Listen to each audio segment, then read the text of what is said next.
just from the height alone. Edna was 94 stories up.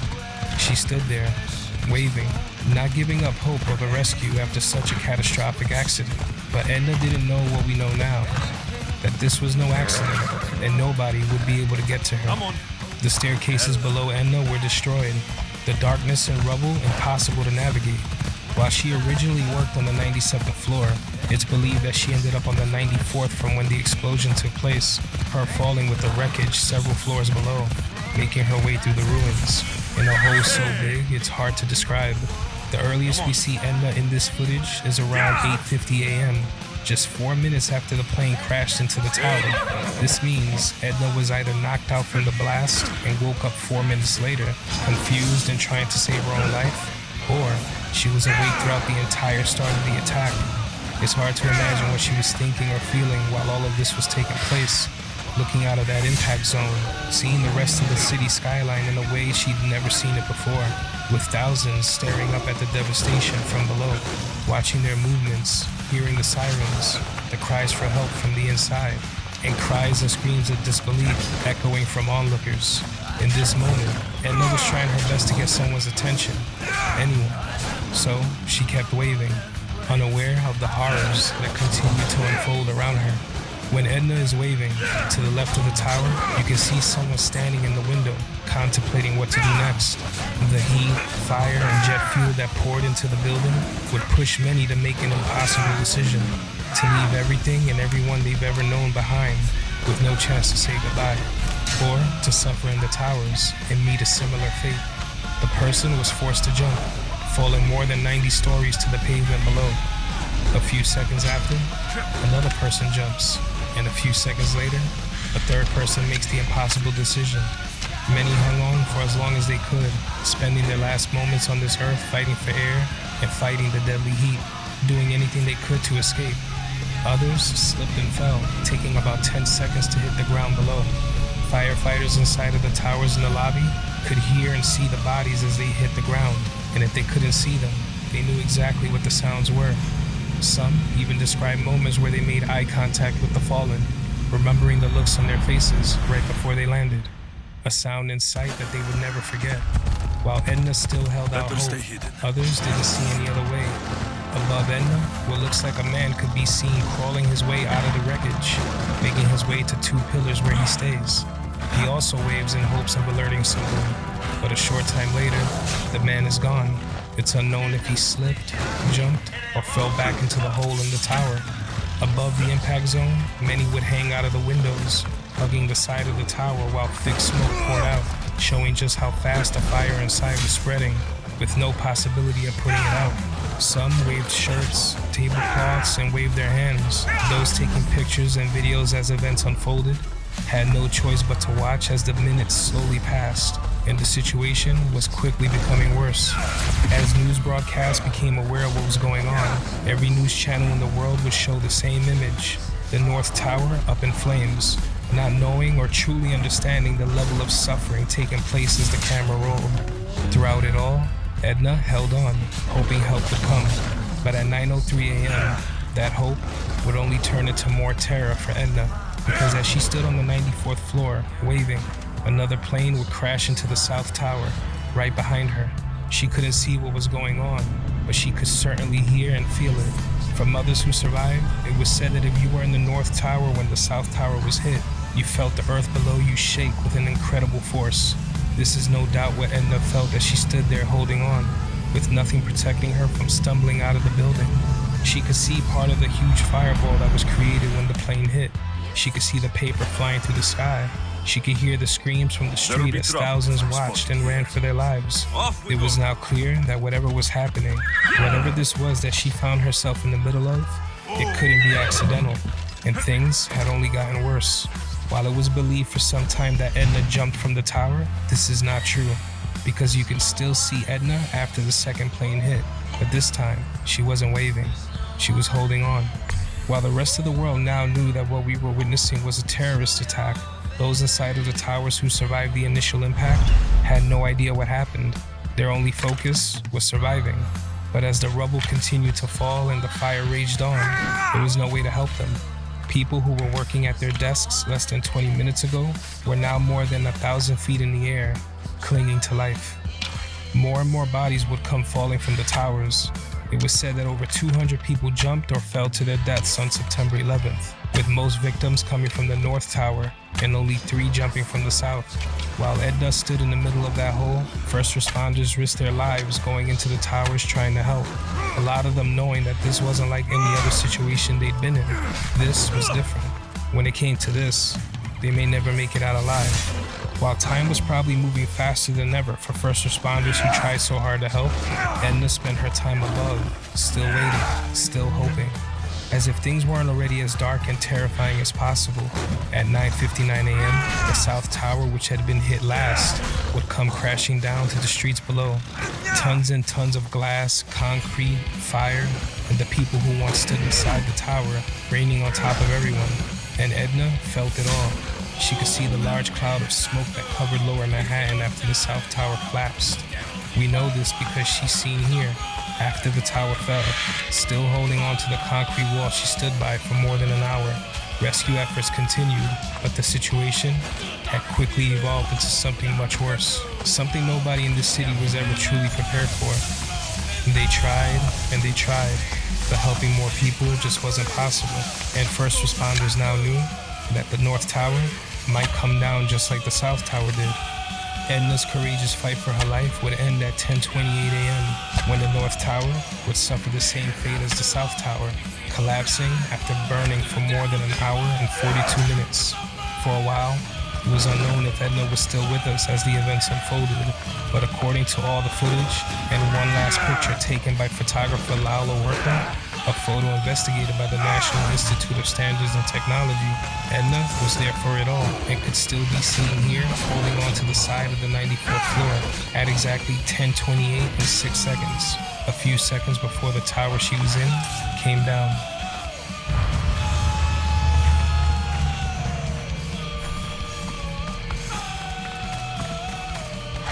By this point, the entire city and world knew of the chaos taking place in New York City. Like thousands of others, William, still dressed in his doorman uniform, made his way down to the area immediately, knowing his beloved Edna was in the North Tower.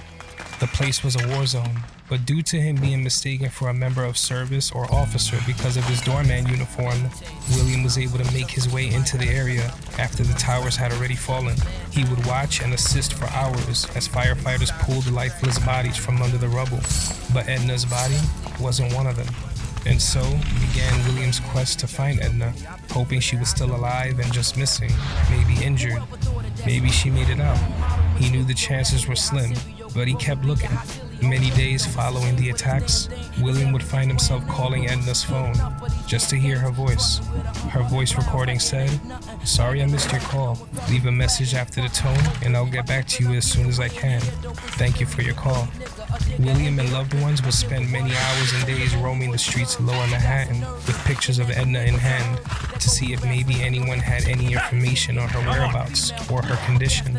But that information never came. They would head to the Missing Persons Assistance Center at Chelsea Piers for more information, but they had no luck. 3 days after that, William and loved ones were at the 69th Regiment Armory on Lexington Avenue, providing info so that Edna could be found. But the terrible truth would slowly settle in over time. Edna was gone, leaving behind a hole in the hearts of everyone she knew. For a short time, it was thought that the person seen waving in the crater might be another woman named Karen Jude. But over the years, Karen's husband believes he might have learned what happened to Karen through the various photos that have been released. William would later on state that he believed this person to be Edna due to her clothing that day and also because of where her office was in the building. Over time, the searches for 9/11 victims came to an end. Nearly 3,000 people were killed in the September 11th attacks, with about 1,100 of those victims unable to be identified. Edna's family would begin the long road to recovery, doing their best to cope with the immense loss they'd experienced. They remained strong, and the outpouring of support from the Spanish Harlem community gave William and his loved ones the strength they needed to make it through.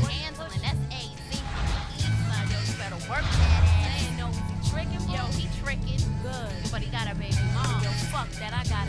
Diane, that doorman spent 10 hours at Ground Zero with rescue workers on September 11th looking for his wife.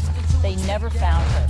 Tonight, her family and friends are inside his funeral home celebrating her life. Earlier today, her neighbors here in East Harlem held these flowers and flags for an outdoor celebration.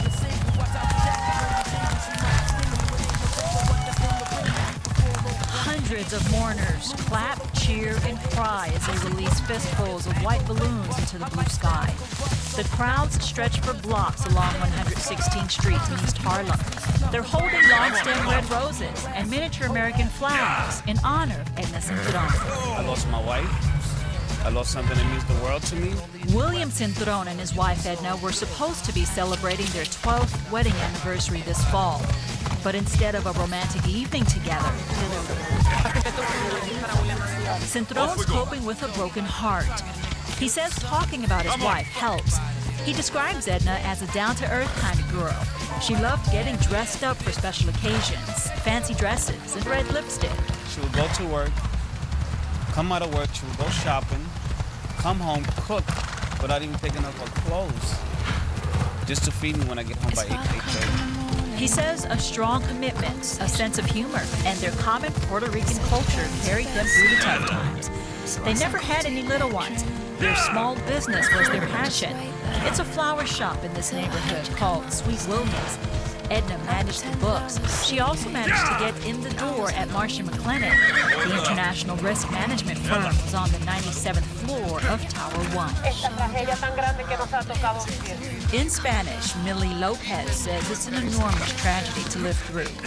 People take turns sharing thoughts, poems, and prayers dedicated to William's wife, Edna. He releases white pigeons to carry the messages into the heavens. That was my better half. Okay, now it's taken away from me.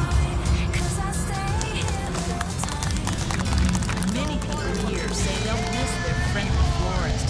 Steve Kerner has known the couple since childhood. Sometimes she won't even charge you for the flowers.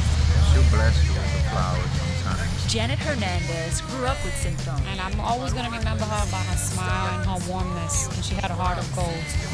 Edna's husband William's heart doesn't rest easy when he thinks about how his wife died. He believes a clear evacuation order could have saved their lives. September 11th was the day the world changed. For most of us on the ground and at home, it was the most tragic event one could ever experience. But for those inside of the towers, even for some who made it out alive, for a moment, being inside those towers felt like the end of the world. A moment where many of us learned what evil truly was, witnessing the immense human suffering that took place right before our eyes. For those in the tower, nobody could ever imagine what those final moments were like. The world around you crumbling, death and destruction surrounding you, a sense of impending doom as all hope is lost. Edna's story is one of many from September 11th. Many of those stories sticking with us, imprinted in our minds, probably for as long as we live. But for these families, it's a loss so heavy that it begins to take form and changes every last thing about life as they know it. The victims of 9/11 left this earth without warning.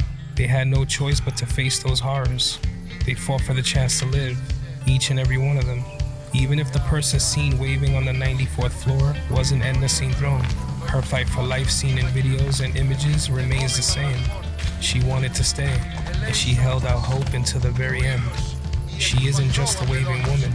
She had a life, loved ones she adored, and she was meant to live out the rest of her days with those she loved. She isn't a random name used to fuel conspiracy theories across the internet. She was a person, and when she was taken, the pain it left was very, very real. If you ever find yourself near the 9/11 memorial, take just a moment to remember all the lives lost and what they experienced that morning. Take a moment to honor Edna Cinturon, the woman who never gave up hope, and the husband who never stopped trying to bring her home. Rest in peace to Edna Cinturon and all the lives lost on September 11th of 2001, and my deepest condolences go out to their loved ones. You aren't forgotten.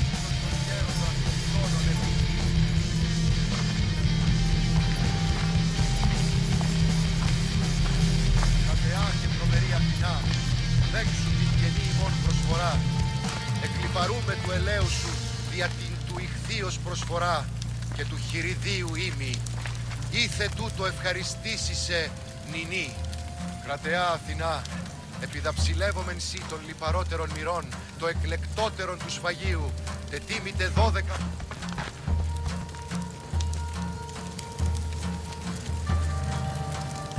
Μεγαλώνει με και πολιώνει με. Κρατεά και τρομερή Αθηνά, δέξου την φιλαγρότικη προσφορά. βρυμονίτης και βρωτών ελπίς, ελθέ.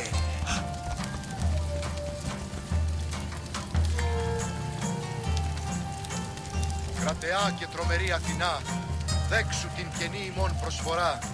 Επικαλούμεσαι, του ελέους σου, μάκαρ πολιώνει με πυρήπολε και τελετάρχα, και του Θεόν χειριδίου πατεριδέ.